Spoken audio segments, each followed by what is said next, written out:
Make life yummy with food for your mind and tummy. Lady Yum Yum.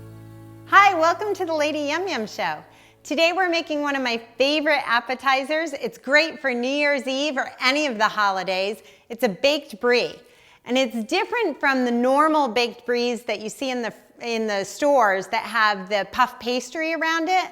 This was given to me by a super person, one of the nicest people I've ever met. Her name's Candace. She lives in Virginia. And I first had this at her house. I think it was for a Christmas party for work. So let's get started by opening the brie. And brie usually has a top and a bottom. The top is smooth and the bottom is usually where the wrapper was. And they also come in different sizes. This one's about 6 inches. You can use smaller sizes, just use less of the toppings I show you for the smaller sizes. The first thing we're going to do is scoop out the rind from the top. So I'm going to draw a circle with my knife. You can see I'm cutting around about 1/8 of an inch in, maybe 5-6 millimeters. I'm going to go all the way around. I'm building kind of a moat around the brie, and this is going to hold the filling in the top of the brie so it soaks down in and gets really tasty.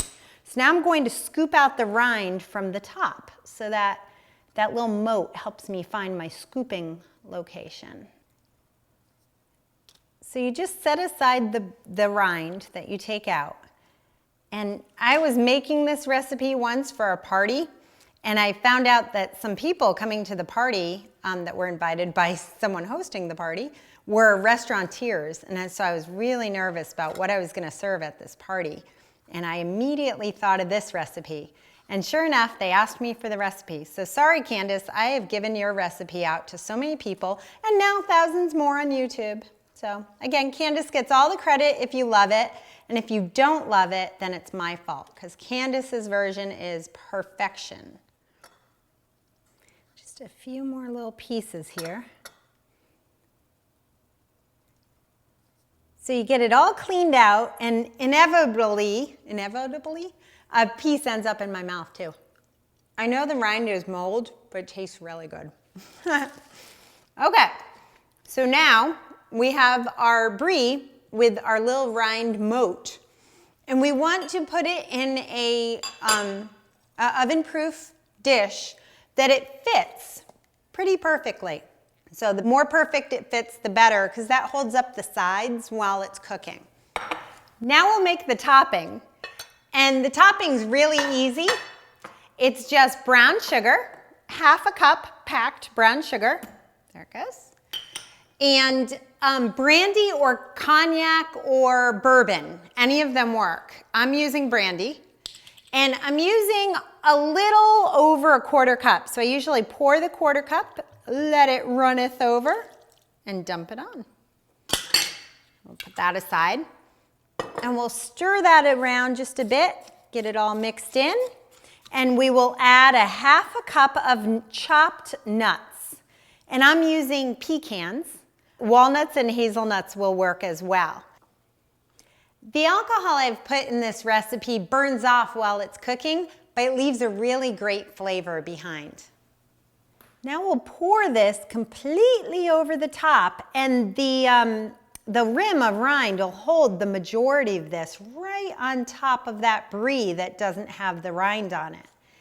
And we can cover this at this point and leave it in the refrigerator up to 24 hours before you bake it. But I'm not waiting. I want this now, so it's going right in the oven.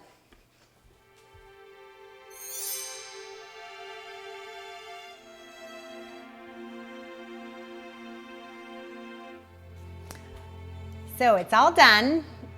It'll bake about 45 to 50 minutes, sometimes an hour, and you'll know it's done when it's all bubbly goodness and nice and soft.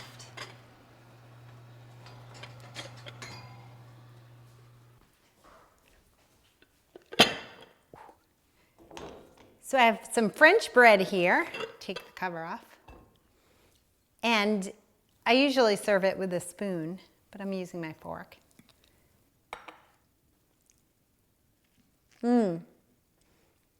It's creamy and sugary and just a hint of the brandy in the background.